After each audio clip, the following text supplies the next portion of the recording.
A funny thing did happen to me on my way to becoming the U.S. Deputy Secretary of Energy. That's a laugh line, but okay. Think about it, it'll come to you, I assure you. I ended up doing the free entertainment at the AmCham Gala in Brussels.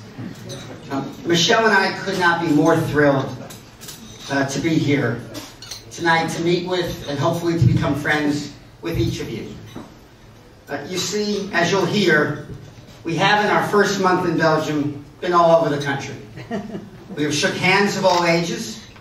We've listened to all voices from all backgrounds. And we have relished every stop we've made. We've treasured every hand that we shook. And we valued every voice that we heard. But tonight we feel as though we've returned home. Because although we've just met, we feel that we are among old friends. And it's nice to be home among you. And not just because Michelle has been searching desperately for tennis partners. So who are we? By what road did we get here?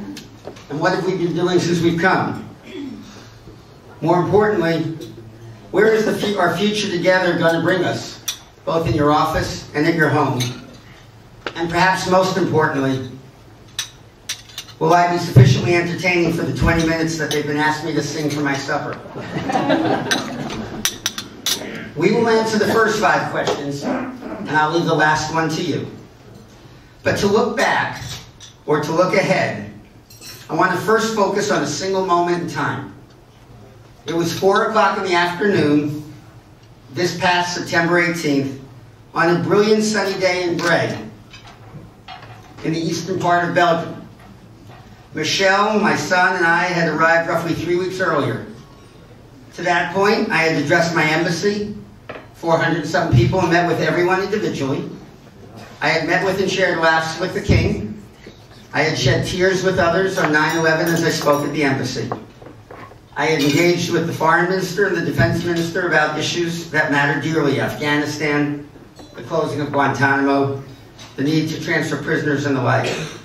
I had done 24 print interviews and a dozen broadcast interviews and attended occasions and ceremonies of all sorts as the invited guest. But at 4 o'clock on September 18th, I was about to do something I had not yet done. I was going to meet the Belgian people. Not the ones who had asked me to attend and who had to be nice. Not the ones who knew I was coming. Not the ones in tuxedos and fancy ballrooms, but the ones in sneakers. And the ones who didn't come to see me, they had come for a glimpse of their hero, Kim Clijsters, following her stunning victory at the US Open. The ones who were about to be told that the first speaker was not their Belgian hero, but the ambassador from the United States. The ones whose reactions would be most genuine, most unvarnished, and most revealing to me. Now, history instructs that a U.S. ambassador need not worry about how a Belgian audience would receive him. The graves of hundreds of young American soldiers in Flanders fields who died fighting with Belgians in World War I, the more than 13,000 American soldiers buried in Belgium in World War II, and the true devotion of the thousands of Belgian families who have adopted those grave sites, stand as a daily tribute to our past as the closest of allies. But the past, even for dear allies, does not automatically become prologue. Allies must always renew their bond through mutual respect and mutual interest. And in the last several years, we were all keenly aware that that bond had weakened. And there I stood with trepidation as my name was being announced.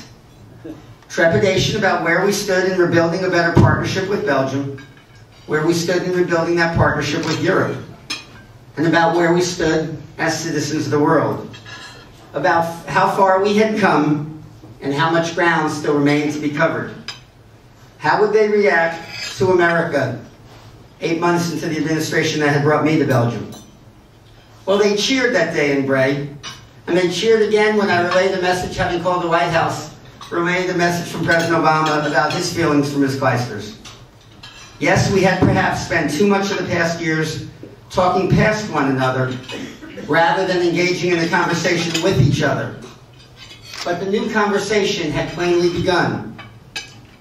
And what we've been doing at Embassy Brussels since that day is furthering that conversation. And in so doing, we strive for that true partnership, in part by refusing to be bound by convention of the past, or even by convention of how Belgium supposedly works. You see, we're trying to build a better future. That better future cannot be limited by past conventions. For I think the people of Belgium, the people of Europe, and the people of the United States, and indeed most of the people of the planet, understand that this time we have to get it right. And we have to get it right together. The United States indeed well understands that to get it right, we had to become and remain better learners, better listeners, and better partners. And not simply because it's politically expedient, but because it was the right thing to do. We share the world's problems. We must work together on the world's solutions. We realize, at least today, that there are no zero-sum games. So that to get it right, to sail rather than sink, we're going to have to get it right together.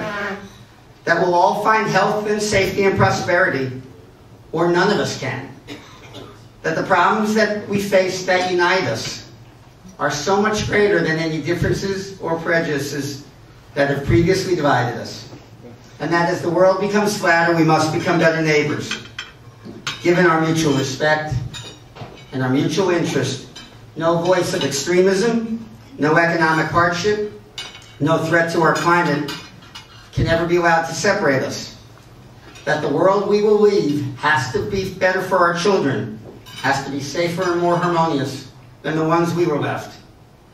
So when it became time for my first official speech last Wednesday, we were told to hold off for the American Chamber, or give it at the Parliament, or perhaps at a think tank. Instead, we went to Charleroi. Charleroi, which the future has left stranded deeply in the past. Charleroi, where no U.S. ambassador had ever been. We were told that none would come, and that none would care. Instead, we were met by marching bands and cheering crowds, by firefighters lined up to shake our hand, while they stood in solidarity with the firefighters who had died in 9/11, by Harley-Davidson riders lined up and revving their hellos. They saw our new partnership in Charleroi, and they read and heard about it throughout Wallonia. But, and this was especially satisfying for me, they also read about it in De Morgan, in a full-page story by a Flanders resident, written by a Flanders resident who had never previously been to Charleroi. Build a partnership, and they will come. And having had dinners of many sorts, we held an iftar dinner to celebrate Ramadan in the embassy. We lined the fancy rooms of my residence with prayer mats, and we celebrated what unites us, recognizing that we had too long remained quite divided. Build that partnership, and they will come.